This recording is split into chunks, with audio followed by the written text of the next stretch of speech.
এখন না, এটা তো বুঝতে হবে। তাই আপনাদেরকে সরল ভাষায় আম মানুষ মুজাদ্দিদ জামানকে মজবুত করে ধরে রাখেন, কামিয়াবি হবেন। আসেন আমার নবী পাকের মিলাদের দিকে যাই। আমার নবী পাক 570 খ্রিস্টাব্দে বাড়ি রবিউল আউয়াল সোমবার শুভে সাদেকের সময় দুনিয়ার জমিনে আগমন করেছিলেন। কাদ জাকুম মিনাল্লাহি নূর। আল্লাহ পাক তাকিদ দিয়ে বলছেন, কাদ অর্থাৎ তাকিদ দিচ্ছেন, অবশ্যই অবশ্যই আমার পক্ষ থেকে জমিনে আমি নূর পাঠিয়েছি।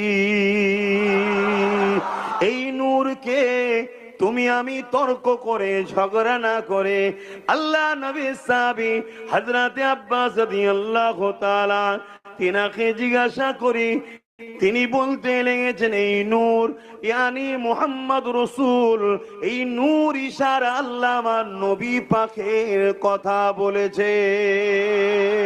ওয়া কিতাবুম মুবিন, এবং প্রকাশ্য কোরআন শরীফ কিতাব হিসাবে পাঠিয়েছে। যেমন অন্ধকারে দেখা যায় না, অন্ধকারে চলা যায় না, অন্ধকারে পড়া যায় না, অন্ধকারে দেখা বোঝা যায় না, ঠিক কোরআন অনুযায়ী চলতে গেলে, কোরআনকে পড়তে গেলে, কোরআনকে জানতে গেলে, বুঝতে গেলে এই নূর ছাড়া ওই কোরআনকে কখনো পড়তে বুঝতে পারবেন না।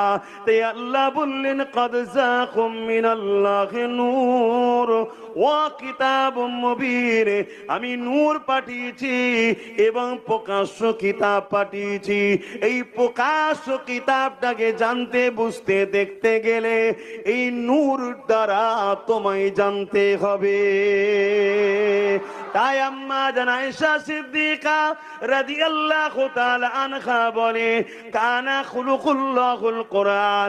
আমার নবী পাককে যদি চিনতে চাও তোমরা শুনে রেখে দাও, আমার নবী পাকের লাইফ স্টাইলটাই হলো কোরআন শরীফ। অর্থাৎ নবী যা করেছে কোরআন অনুযায়ী করেছে। কথা বুঝতে পারছেন? সেই নবীকে ধরো, তবে তো কোরআনের হাকিকাত বুঝবে।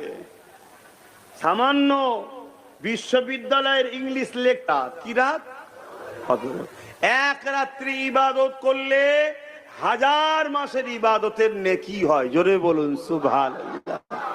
এটা খুশির কথা না খারাপ কথা? খুশির কথা। কেন? ওই রাত্রিরে কোরআন এসেছে, ওই রাত্রিরে ফারিস্তা আসে। তো ফারিস্তা আসার রাত, কোরআন আসার রাতের যদি গুরুত্ব এত হয়, এক রাত্রি 1000 মাসের ইবাদত। ফারিস্তাদেরও নেতা কোরআন যার জন্য পেয়েছি, সাহেবে কোরআন, তিনি যে রাত্রিরে এসেছে, সেই রবিউল আউয়ালের গুরুত্ব কত। কথা কিছু মাথায় ঢুকছে? এগুলো বুঝতে হবে উম্মতে মুহাম্মাদি। পুরো পৃথিবী চাইছে আমাদেরকে আমাদের নেতার থেকে সরিয়ে দেবে, আর নেতা যদি সরে যায় আমরা সব শেষ। তাই আমার হুজুরের সঙ্গে জোড়ো। আসেন আমার নবী পাকের মিলাদের সময় কি কি ঘটনা ঘটেছিল, সংক্ষেপ তারিখে হাদিস আপনাদের কাছে একটু শোনায়। কেননা আমার নবী পাকের মিলাদের আলোচনা করা অর্থাৎ আমার নবী পাকের আগমনের আলোচনা করা, এই আলোচনা করাটা আমার আল্লাহ পাকের কোরআনে আল্লাহ আলোচনা করেছে। এটা আমার আল্লাহ পাকেরও পছন্দ। এ যুবকেরা, তরুণেরা, বাপেরা, কোরআনের মধ্যে আল্লাহ জানিয়ে দিচ্ছে সমস্ত নবী আলাইহিস সালামের রূহকে এক জায়গায় করেছে। সেই দাওয়াতে অন্য কোন ব্যক্তিদের রূহ নাই, ওই দাওয়াতে শুধু নবীদের রূহ রয়েছে। অর্থাৎ সব থেকে টপ ভিআইপিদের দাওয়াত নবীদের রূহ রয়েছে। আল্লাহ পাক নবীদের রূহকে খেতাব করে বলতে লেগেছে, এ আমার নবীদের রূহেরা, আমি তোমাদেরকে কিতাব দেবো, হিকমা দেবো, জ্ঞান দেবো, আমি তোমাদেরকে বড় সম্মানিত করব, মাকামওয়ালা করব। তবে আমি তোমাদের কাছে একটা অঙ্গীকার নিতে চাই, আমার বন্ধু মুহাম্মদ রাসূলকে যদি তোমরা পাও, তোমরা তোমাদের নবুয়াতের ডাঙ্কা বাজানো বন্ধ করে দিয়ে তোমরা তোমাদের আমাদের দিনের মেসেজ প্রচার করা বন্ধ করে দিয়ে আমার মুহাম্মদ রসুলের খেদমত করবে কি বলো? আমার নবীর দিনের সহযোগিতা করবে কি বলো? আমার নবীর পিছনে নবীর হয়ে কাজ করবে কিনা বলো?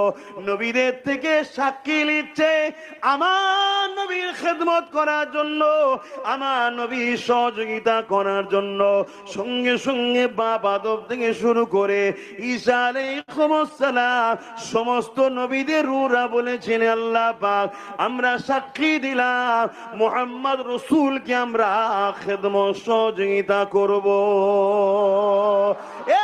যুবকেরা এই কথা যখনই বললেন আল্লাহ পাক ওই সময় বলতে লাগলেন এ আমার নবীদের রূহ তোমরা যেই অঙ্গীকারটা করছেন একটা সাক্ষী তো লাগবে, তোমাদের এই কথার উপরে আমি আল্লাহ নিজে সাক্ষী হয়ে রইলাম। যখনই মিশাক হয়ে গেল ওয়াদা নিয়ে নেওয়া হলো, সঙ্গে সঙ্গে সমস্ত নবীদের রূহকে একটা নূর ছায়া করে দিল। যেমন আকাশের মেঘলা আমাদেরকে ছায়া করে দেয়, ওইভাবে নূর একটা সমস্ত নবীদের মাগমুন করে রূহগুলোকে ওই নূরের মধ্যে ছায়া করে দিল। নবী আলাইহিস সালামদের রূহ বলতে লেগেছে ও রাব্বি আল্লাহ এই নূরটা কিসের? আল্লাহ পাক বললেন জিনার পক্ষ থেকে সাক্ষী নেওয়া হলো ইনি হলেন মুহাম্মাদুর রাসূল। আরো জোরে বলুন সুবহান।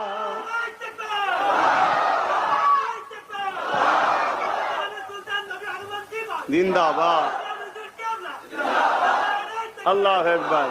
আমার স্লোগানটা বাদ দিয়ে বাকি সব ঠিক আছে। আমার স্লোগান দেবেন না মাহফিলে, রাস্তায় বাইরে ঠিক আছে, এটা হুজুরের মাহফিল। আমি এত বড় ভিআইপি নয় যে হুজুরের মাহফিলে আমার স্লোগান দিতে হবে। তাহলে আমার নবী কবে থেকে বুঝতে পারছেন? আমার কিছু ভাই, আমাদেরই ভাই, তারা শিক্ষার অভাবে হোক বা ভুল রাস্তায় চলে যে হোক, তাদের ধারণা আমার নবী পাক সাল্লাল্লাহু আলাইহি ওয়াসাল্লাম 40 বছর বয়সে নবুয়ত পেয়েছে, সেদিন থেকে তিনি নবী, তার আগে নাকি নবী ছিলেন না। বলুন নাউজুবিল্লাহ।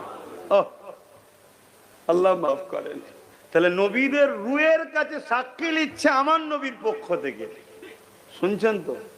আরেকটুখানি চলে আসে হযরতে জিবরাইল আলাইহিস সালাম আমার নবী পাকের কাছে একদিন আসলেন। আল্লাহ নবী জিবরাইলকে বিশেষ কথা হতে হতে আল্লাহ নবী জিবরাইলকে জিজ্ঞাসা করলেন ও ভাই হযরতে জিবরাইল আপনার বয়সটা কত? জিবরাইল সাল্লামকে জিজ্ঞেস করছে আপনার বয়স কত? যে জিবরাইল সমস্ত নবীদের কাছে ওহী এনেছেন। এই নওজোয়ান তরুণেরা, হযরতে জিবরাইল আলাইহিস সালাম বলেছিলেন ইয়া রাসূলুল্লাহ হাবিবাল্লাহ এইভাবে তো আমি অক্ষর দিয়ে বলতে পারি না, হুজুর আমি কিছু নমুনা আপনাকে বলি, আপনি হিসাব করে নেন। আল্লাহ নবীকে বলতে লাগলেন ইয়া রাসূলুল্লাহ হাবিবাল্লাহ আমি জিবরাইলকে যখন আল্লাহ বা সৃষ্টি করেছিলেন তখন না জান্নাত ছিল না জাহান্নাম ছিল না পৃথিবী ছিল কিছুই ছিল না, না ইসরাফিল আজরাইল মিকাইলকে তৈরি কিছুই করেনি। আল্লাহ যখন আমাকে সৃষ্টি করেছে ইয়া রাসূলুল্লাহ হাবিবাল্লাহ আমি মাথাটা তোলার সাথে সাথে আল্লাহ পাকের আরশে আজিমের নিচে একটা নূরের চাদর রয়েছে, ওই চাদরের মধ্যে একটা নূরের চমক দেখলাম, একটা তারার চমক দেখলাম, যেটাকে দেখে আমি জিবরাইল বড় দিবানা হয়ে গেলাম। প্রতিটা মানুষ সৌন্দর্যকে বড় পছন্দ করে, সৌন্দর্যের প্রেমিক হয়, ঠিক না?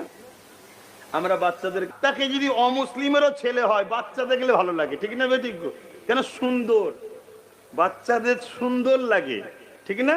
তো সুন্দর গোলাপ ফুল সবাই ভালোবাসে, সুন্দর। তা জিবরাইল সাল্লাম তিনি বলছে ওই চাঁদ তারাটা এত সুন্দর ছিল চমক, যেটা দেখে আমি তার দিবানা হয়ে গেলাম। তা আমি দেখার জন্য বেতাব হয়ে রইলাম। ইন্তেজার ইন্তেজার ইন্তেজার ইন্তেজার 70,000 বছর ইন্তেজার করার পর আবার ওই তারাটাকে দেখতে পেলাম। জোরে বলুন সুবহানাল্লাহ। কত হাজার বছর পর? মুখে একটু ইয়া রাসূলুল্লাহ হাবিবাল্লাহ, দ্বিতীয়বার আবার 70,000 পর দেখতে পেলাম। আবার দেখার জন্য দিবানা হলাম। তৃতীয়বারে আবার 70,000 বছর পর দেখতে পেলাম। ইয়া রাসূলুল্লাহ হাবিবাল্লাহ, ওই তারাটা 70,000 বছর ছাড়া ছাড়া একবার করে উদিত হয়েছে। আমি ওই তারাটাকে মোট 72,000 বার দেখেছি। 70,000 বছর ছাড়া ছাড়া একবার হয়, আর দেখেছে কতবার? তোমার কম্পিউটারে অঙ্ক আসবে তো? জিবরাইল ইসলামের বয়স কত? আল্লাহ নবী বলেছিলেন, এ জিবরাইল, ওই তারাটা হলো, ওই নূরটা হলো আমি মুহাম্মাদুর রাসূল। আরো জোরে বলুন সুবহানাল্লাহ। আল্লাহ এত সত্যি করে বল, যারা আমার নবীকে ভালোবাসেন, আপনাদের এইগুলো শুনে মনটা বড় হচ্ছে না হয়নি? খুশি হচ্ছে না হয়নি? আচ্ছা, কারো বাচ্চার যদি তারিফ করা হয়, বাপ মা খুশি হবে না? হবে না? কেন? বাচ্চা কি মা তৈরি করেছে না বাপ তৈরি করেছে? তার আপন হয়, তাই তো নাকি? তাহলে যে রসুলের কথা শুনে তার প্রশংসা করে আমরা খুশি হচ্ছি, তাহলে আমার নবীর যত তারিফ প্রশংসা করবে মূলত কে খুশি হবে? কেন? আল্লাহ তেনাকে এত শান ওলা করেছে। জোরে বলুন সুবহানাল্লাহ। আর আল্লাহ যদি আমাদের উপরে খুশি হয়ে যায়, আমি যদি বেনামাজি হই নামাজি ওলা বানিয়ে দিতে পারেন কে? আমি যদি বদমাইশ হই ভালো বানাতে পারেন কে? আমি যদি শরাবি হই শরাব মুক্ত বানাতে পারেন কে? তাহলে আল্লাহকে খুশি করতে হবে তো নাকি? হিদায়াতের মালিক তো দুনিয়ার কেউ নয়, আল্লাহ। তাহলে তার হাবিবের ভালোবাসা মোহাব্বত আমাদের হৃদয়ে আনতে হবে, রাখতে হবে, এটা আমাদের মাথায় রাখতে হবে। তাহলে আমার নবী পাক সাল্লাল্লাহু আলাইহি ওয়াসাল্লামের আগমন নিয়ে আমার আল্লাহ কোরআনে আলোচনা করেছে না করেন? আচ্ছা, আর একটু ওখানে আগিয়ে চলেন। হযরত ইব্রাহিম আলাইহিস সালাম কাবা শরীফ তওয়াফ করে কাবা শরীফ বানাতে লেগেছেন। এ নওজওয়ান তরুণেরা যারা মক্কা শরীফে গেছে, জিজ্ঞাসা করুন আল্লাহ পাকের খরকে 7 চক্কর দিবার পরে মাকাম ইব্রাহিমের সামনে 2 রাকাত নামাজ পড়তেই হবে। যারা হাজি আছে জিজ্ঞেস করুন, পড়তেই হবে। মাকাম ইব্রাহিমকে তওয়াফ, এই হাজারাত কাবা শরীফ তওয়াফ করার পরে মাকাম ইব্রাহিমকে সামনে রেখে কাবাকে কিবলা বানিয়ে আল্লাহর জন্য 2 রাকাত নামাজ পড়তেই হবে। এই মাকাম ইব্রাহিমে কি আছে? একটা পাথর আছে, যে পাথরটি ইব্রাহিম আলাইহিস সালাম পায়ের দাগ আছে। এখানে মুরিদ পীরের হাতে পায়ে কদম মসি করলে ফতোয়া হয়। এখানে ছেলে বাপ মার পায়ে হাত দিয়ে চুমু কদম মসি করলে ফতোয়া হয়। আর ওখানে ইব্রাহিম নবীর পায়ের সামনে নিয়ে যে বলছে আল্লাহকে সেজদা করো, ইব্রাহিম নবীর পাট যেতে পাথরের ছাপ আছে ওটাকে সামনে রাখো। কারণ কি? যে তরুণেরা আমার নবী পাক আসার কিছু কম বেশি 2,500-3,000 বছর আগে হযরত ইব্রাহিম আলাইহিস সালাম দুনিয়া জমিনে এসেছিলেন। তিনি আল্লাহ পাকের হুকুমেতে ওই কাবা শরীফটা তওয়াফ করে তৈরি করেছিলেন। ওই কাবা শরীফটা তৈরি করার সময় যখন কাবার উঁচু দেয়ালগুলোকে গাঁথতে হতো, এই পাথরটার উপরে দাঁড়িয়ে দাঁড়িয়ে দাঁড়িয়ে দাঁড়িয়ে ঘর তৈরি করত। আর এই পাথরটা অটোমেটিক লিফটের মতো উঠতো আর নামতো। বর্তমান লিফট এই জন্যে বললাম যে ভাষা আপনারা বুঝবেন, কিন্তু লিফটে দড়ি রয়েছে, তার রয়েছে, মোটর রয়েছে, কিন্তু এই পাথরে কোনো দড়ি তার মোটর ছিল না। ওই পাথরটা শূন্যে শূন্যে ভেসে উঠতো আল্লাহ পাকের ক্ষমতাতে। আর ওই পাথর দিয়ে এমন করে দাঁড়িয়ে দাঁড়িয়ে ইব্রাহিম নবী ঘরটা বানিয়ে ফেললো।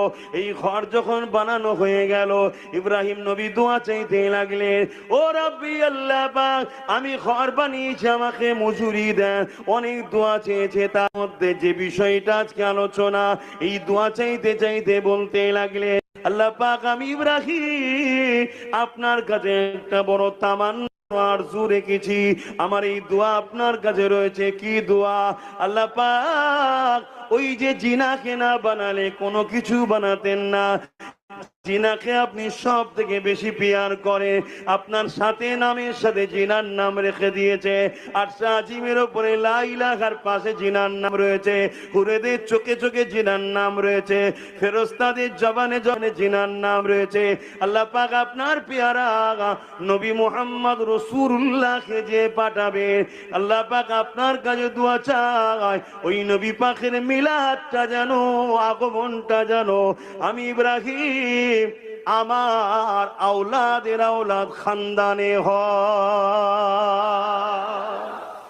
আমরা দোয়া চাই না যে আল্লাহ আমাদের ওলি আল্লাহ বাচ্চা দেবেন, নেক বাচ্চা দেবেন?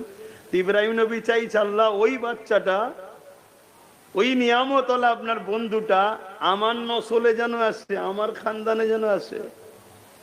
এই যে নবীর আগমন বৃত্তান্ত আলোচনা, এটাকে আরবিতে কি বলে? মিলাদ বা মৌলুদ। বাংলায় জন্ম বলে।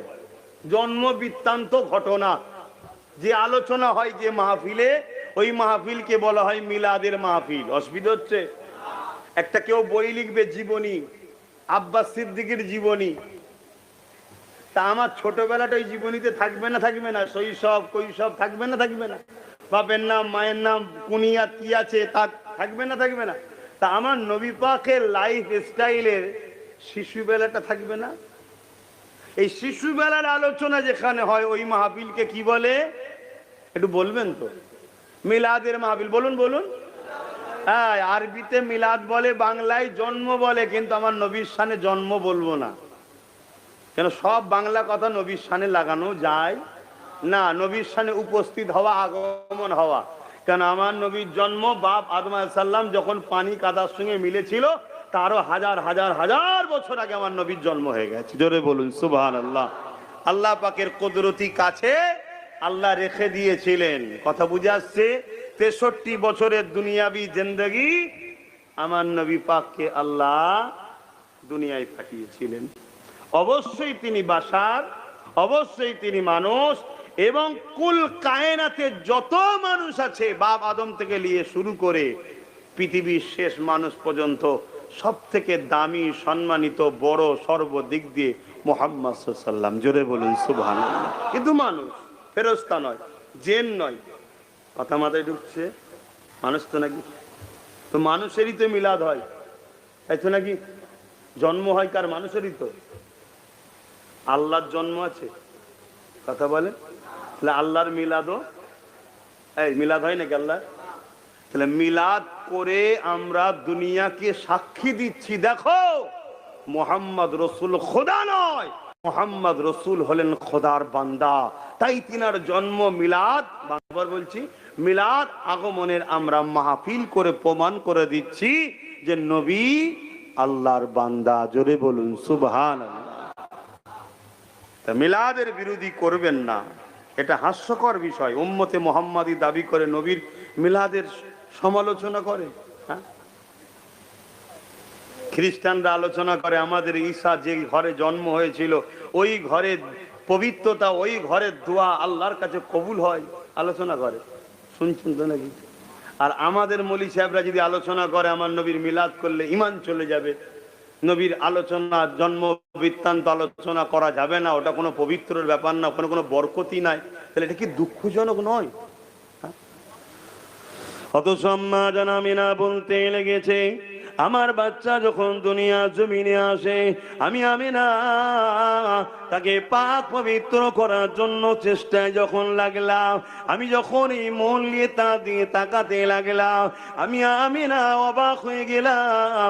আমার গর্ভ থেকে দুনিয়াতে একটা নূর এসেছে, যার শরীরের আলো আমার ঘর আলোকিত হয়ে গেছে।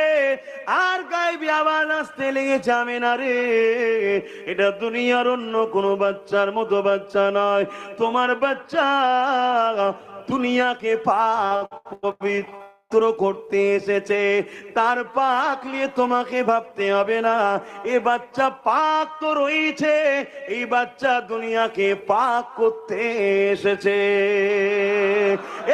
যুবকেরা, তরুণেরা, আম্মা জান আমিনা বলতে লেগেছে, আমি যখন দুনিয়ার জমিনে আমার বাচ্চা আসবে, আমি আমিনা অবাক হয়ে যেতে লাগলাম। আমার বাচ্চা শরীর থেকে এত নূর বেরোতে লেগেছে, ওই আলোতে আমি শাম দেশের প্রাসাদ পর্যন্ত দেখতে লেগেছে। খাশাইসুল কুবরা কিতাবের মধ্যে লেখা আছে, মাগরিব থেকে মাগরিব পর্যন্ত দেখতে লাগলাম। এ যুবকের এই যে আলোচনা হচ্ছে, এটাই মিলাদ বলা হয়। এ যুবকেরা, তরুণেরা, আম্মা জান আমিনা আরো বলতে লেগেছে, আমার বাচ্চা আমন করে দুনিয়া নূরের হাত দিয়ে ইশারা করে, যেদিকে ইশারা করে চা সেদিকে যায়। আমি একটু আপনাকে আমাকে আমাদের সাধারণ ভাষায় একটু বোঝায়, যেমন আমি তুমি বাচ্চাদেরকে খেলনা দিয়ে শিশুবেলায় খেলার জন্য আমার আল্লাহ চাঁদকে তার বন্ধুর জন্য খেলনা যেন বানিয়ে দিয়েছে। আরো জোরে বলুন সুবহান। আল্লাহু আকবার। সেই নবীর কথা শুনে আমাদের কি ভালো লাগছে না খারাপ লাগছে? এটাই তো আমাদের আনন্দ। আর এই আনন্দটা কি বলা হয় ঈদ।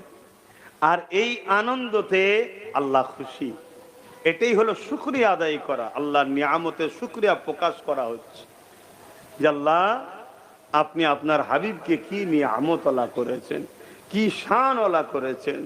বলুন, এই যে নবীর ছোটবেলার কথাগুলো আলোচনা হচ্ছে, এগুলো কোনো সমস্যা? এগুলো কি আমাদের জানা দরকার আছে না? না, যে আমাদেরও বাচ্চা হয়, দুনিয়ায় হাজারো বাচ্চা এসেছে, আর আমার নবী এসেছে দুটো আশা। বলুন, দুটো বাচ্চা এক নয়। তাই বাড়ি রবিউল আউয়ালের দিনে প্রত্যেকের বাড়িতে সাজাবেন, পরিষ্কার পরিচ্ছন্ন করবেন, আতর গোলাপ ছড়াবেন, খুশবু দেবেন, একটু যার যেমন সামর্থ্য আছে কিছু লাইট জ্বালাবেন। এতে কি হবে, প্রতি বছরে আপনার বাচ্চা বলবে, আব্বা এটা কেন করছেন? না, এই দিনে আমার নবী আগমন করেছিল। তার দিলে আস্তে আস্তে আস্তে তোমার নবীর আগমনের মেসেজ সেই ঢুকে যাবে আস্তে আস্তে। জোরে বলুন সুবহানাল্লাহ। এবং বাচ্চাদেরকে নিয়ে তোমরা নিজেরাই বসবে বাড়িতে, বসে নবী পাক সাল্লাল্লাহু আলাইহি ওয়াসাল্লামের এই যে কথাগুলো আলোচনা করছে, এগুলি আলোচনা করবে, করে হাত তুলবে যে আল্লাহ এই দিনে আপনার বন্ধুকে পাঠিয়েছিলেন আমাদেরকে বাঁচাবার জন্য, আপনার সব থেকে বড় নিয়ামতকে এই দিনে পাঠিয়েছিলেন। আজকে সেই দিন তাবরুকপূর্ণ দিনে আপনার কাছে হাত তুলেছি, আল্লাহ আমাদের গুনাহকে মাফ করে দেন, আমার নসলে যত আসবে তাদেরকে সে আপনার নবীর গোলাম বানাবেন, আমাদের রুজিতে বরকত দেবেন। সবাই সবার বাড়িতে করো, এবং একটু ভালো মন্দ রান্না করলেন, খুশি আনন্দ। রোজই তো ভালো মন্দ আল্লাহ করে খাওয়াচ্ছে, অন্য সময় তো খাও, খয়ে সেটা নিজেরা পরিবাররা খেয়ে নিলে খাওয়া হলো নিজের, কিন্তু নিয়তটা করার জন্য তারও একটা আলাদা নেকিও পেলেন। জোরে বলুন সুবহানাল্লাহ। তা আশা করতে পারি প্রতিটা নবীর গোলামের বাড়িতে বাড়ি রবিউল আউয়ালের দিনে একটা হলো বাড়তি সাজাবার উদ্দেশ্য, এই দিনকে আলো, একটু খুশবু, একটু পরিষ্কার পরিচ্ছন্ন, একটু আতর গোলাপ দেওয়া, বাচ্চাদেরকে নিয়ে বসা। যদি ভালো মন্দ নাও রাখতে পারো, কিছু মিষ্টি কিনে নিজেরাই খাওয়া, করতে পারবে না? পারবে না। কিন্তু দুঃখের বিষয়, আবার আমাদেরই একদল ভাইয়েরা বলবে যে গায়ের ইসলামরা যেমন জন্মদিবস পালন করে, হ্যাপি নিউ ইয়ার, আমরাও এই হ্যাপি নিউ ইয়ার করতে চাইছি না। এই হ্যাপি বার্থডে নাকি, হ্যাপি বার্থডে টু ইউ নাকি বলে না? না না না না না না, আমরা নবীর আগমন উপলক্ষ করে আল্লাহ নবী নিজে দুম্বা জবাই করে খানা করে সাহাবাদের খাইয়েছেন। জোরে বলুন সুবহানাল্লাহ। এবং নবী পাক সাল্লাল্লাহু আলাইহি ওয়াসাল্লাম বলেছেন তোমরা সোমবার দিন রোজা রাখবে, এবং নবীও রাখতেন, তোমরাও পারো রাখবে। বা এবারে তো শুক্রবার পড়ে গেছে, আবার একসাথে দুটো ঈদ, জানেন তো নাকি? এবারে শুক্রবার পড়েছে, এক জুম্মা দিনটা হলো ঈদের দিন, জানেন তো নাকি? হ্যাঁ, কেন? বাপ আদম আলাইহিস সালাম এসেছিলেন এই দিন, এই জন্য ঈদের দিন। তাহলে বাপ আদম আসার দিনটাই যদি ঈদের দিন হয়, বাপ আদম কেউ সৃষ্টি করতো না যদি মোহাম্মদ রসুল না হতো, তাহলে সেই নবীর আসার দিনটা কি ঈদের দিন নয়? একসাথে দুটো ঈদ আমরা পাচ্ছি, বলুন সুবহানাল্লাহ। তা এই দিনে আপনারাও রোজা রাখবেন, বা অন্য অন্য দিনে সপ্তাহে একদিন সোমবার দিন রোজা রাখবেন। আল্লাহ নবীও রাখতেন। সাহাবারা জিজ্ঞেস করে, হুজুর সোমবার দিন আপনি রোজা রাখেন কেন? আল্লাহ নবী বললেন, এই দিনে আমি আগমন